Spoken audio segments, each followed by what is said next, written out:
Single arm suspension row with an overhead reach. You can do this loaded or unloaded. You can do it with a kettlebell or a dumbbell. It is going to be a little bit harder with a kettlebell just because of the offset nature of the load than a dumbbell, and it will be a little more intense with load than unloaded. What we want to think about here is we're going to start with the strap right about chest height, and the more underneath your anchor point you are, the more challenging this is going to be.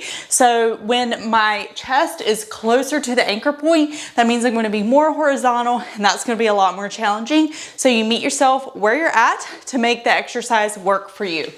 Without load, we are going to come to the point which we want to start. We're going to exhale, make sure that we're getting tension from the bottom up, and we are going to keep our arm extended the whole time. So our non-working arm will stay straight. We're not adding a press into this with the pull. This is just a static hold with our non-working arm.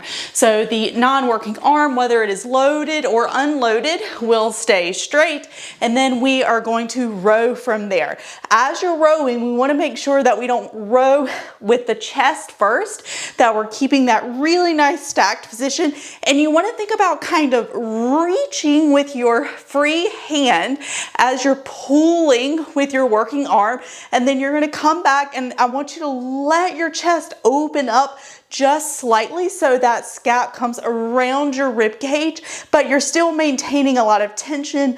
And then you'll pull up again, and notice that really slight rotation that I go through on either side.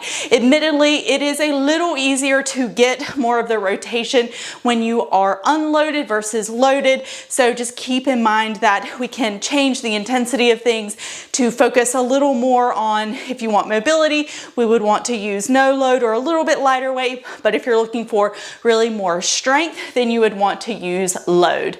Common mistakes that I see in this exercise are, number one, not having good stability of the shoulder, so the weight going all over the place. You want to keep it right above the shoulder. Second mistake I see is people really just kind of losing all sorts of tension and just swaying all over the place. Third mistake I see is people either rowing up by crunching down and doing this, or rowing up by shrugging the shoulders up to the ear. When we row, we want to think about elbow to waist or wrist to waist. It's okay if it comes a little higher, but we definitely don't want to be coming up with the whole shoulder joint. So that is your single arm suspension row with an overhead reach.